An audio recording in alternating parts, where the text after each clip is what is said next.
全運會象徵住拼搏、團結與進步，展現運動員嘅巔峰競技，見證城市與另一個地區嘅協作與活力。義工來自不同背景，懷抱住同樣嘅熱誠，默默堅守在賽場內外嘅各個角落。從引導觀眾、協助賽事執行，到支持運動員後勤、維護場館秩序，香港醫護學會透過培訓同教育提升醫護人員服務水平，為社區提供優質嘅醫護專才，亦會組織義工隊不時參與公益活動，積極與其他社區組織合作，回饋社會。今次全運會盛事，香港醫護學會畢業生亦都踴躍參加。我哋訪問 Mia 及 Mandy， 了解一下佢哋點樣參加全運會義工。首先，因為我喺百本有讀過一個秋葉原嘅證書啦，我都有參加百本一直以嚟嘅一個義工活動啦。咁當我第一時間知道百本有呢個途徑可以參加全國運動會嘅義工嘅時候，我就第一時間報名啦。咁點解會報名呢？係因為第一可以幫助人啦，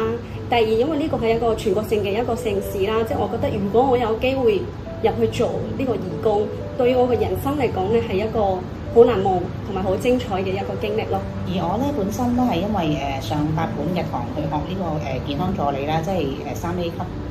健康助理嗰個課程。其實我都有做其他嘅義工嘅服務啦。咁但係今次我覺得好難得，就係因為香港有機會協辦呢一個全運會係一個盛事啦。二來我係冇諗過會代表一個團體去做呢個義工服務，呢個都係比較特別嘅。因為好多時不論做